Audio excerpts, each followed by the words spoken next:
Assalamualaikum, kembali di YouTube channel Eka Desti. Assalamualaikum teman-teman. Nah, kembali lagi dalam video pembelajaran IPA. Hari ini kita akan membahas bagaimana sifat optik dari cermin kombinasi. Nah, seperti yang teman-teman ketahui bahwa cermin kombinasi terdiri dari 3 buah cermin. Ada cermin datar, cermin cembung, dan juga cermin cekung. Khusus untuk video kali ini kita hanya akan membahas bagaimana sifat optik dari cermin cembung. Nah, sebelumnya teman-teman harus mengetahui apa yang dimaksud dengan sifat optik.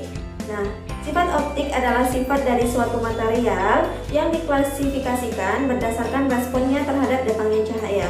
Nah, sifat optik ini, responnya ini dapat berupa memantulkan, menyerap, mentransmisi, dan juga membiaskan cahaya. Dan seperti yang kita ketahui bahwa sifat optik dari semua cermin itu adalah bersifat memantulkan cahaya. Nah, bagaimana sih sifat optik dari cermin cembung? Akan kita lakukan pada praktikum berikut ini. Oke, bahan-bahan yang kita perlukan dalam praktikum ini, yang pertama ada cermin kombinasi, kemudian kita membutuhkan lembar kerja, lalu beberapa buah jarum pentul, penggaris serta busur, kemudian juga beberapa pena berwarna.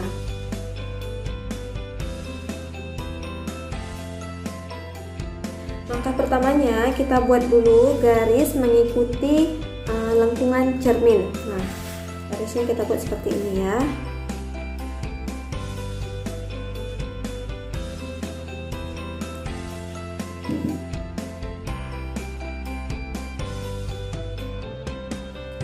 Langkah kedua, kita tandai titik tengah dari cermin tersebut. Kita ambil bagian titik tengahnya di sini. Dari titik tengah tersebut, kita ambil 2 garis yang di atas dan di bawahnya dengan jarak masing-masing sekitar 2 cm. Nah, saya ambil di sini, kemudian juga di sini.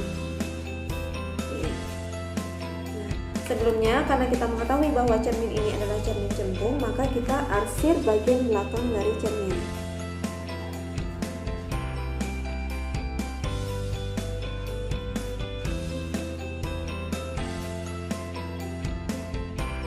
Kemudian, saya perpanjang titik tersebut sekitar 5 cm menggunakan pena berwarna. Nah, warna pertama saya gunakan adalah warna merah.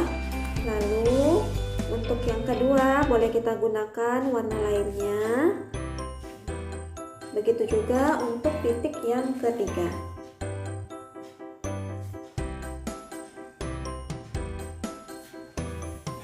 Oke, kita ambil 1 buah jarum pentul. Saya pakai warna merah, letakkan di titik pertama. Kemudian, jarum pentul yang lainnya ini bertugas sebagai membantu. Lalu jarum pentul lainnya ini kita letakkan di mana letak bayangan pada jarum pentul pertama. Nah, kita lihat dari dalam cermin. Nah, kira-kira bayangannya itu ada di sini. Untuk garis kedua dan garis ketiga kita lakukan hal yang sama.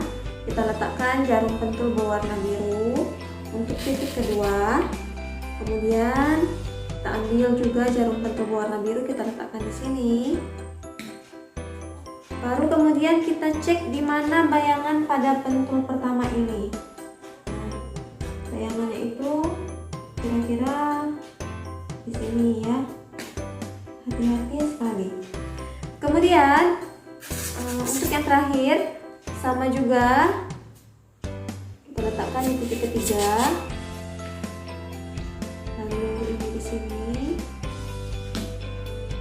Kemudian kita cek di mana letak bayangan pada pentul ketiga ini. Ya. Nah, bayangannya itu kira-kira di sini. Nah, ini.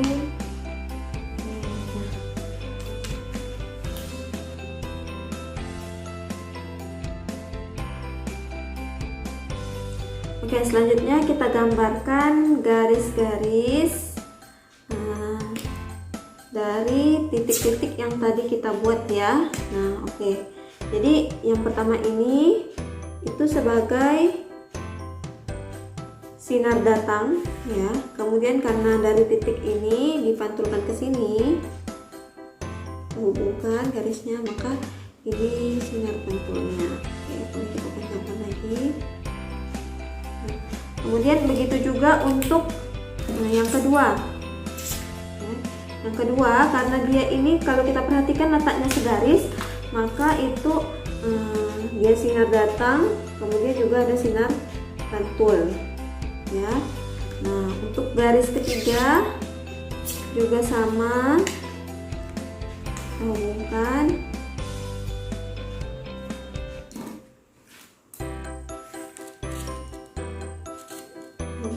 Ya. Nah, ada sinar datang, kemudian sinar pantul. Oke, bisa kita tandai bahwa ini adalah sinar datang pertama, kemudian ini sinar datang kedua, dan ini sinar datang yang ketiga. Nah, oke, dari ketiga sinar ini akan kita perpanjang, ya, akan kita perpanjang ke belakang. Jadi saya mulai dari yang di tengah. Karena dia ini letaknya di belakang cermin, maka boleh kita gambarkan titik putus-putus saja. Dan untuk semuanya ya, gambarkan. Ini juga.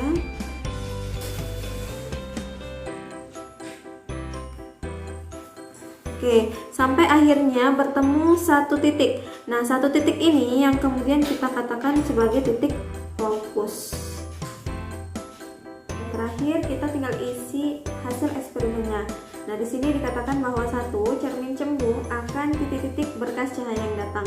Dari gambar hasil percobaan kita bahwa berkas cahaya yang datang itu akan dipantulkan. Nah, arah pantulannya ini bersifat menyebarkan. Kemudian yang kedua, titik tempat berkumpulnya perpanjangan berkas sinar pantul disebut dengan, oke, tadi kita sudah buat perpanjangan dari sinar pantul. Nah, titik kumpulnya ini disebut dengan fokus. Panjang fokus cermin cembung adalah, jadi kita bisa hitung menggunakan penggaris, panjangnya itu sekitar kurang lebih adalah 5 cm. Oke, demikianlah hasil percobaan kita hari ini. Sampai jumpa pada video pembelajaran selanjutnya.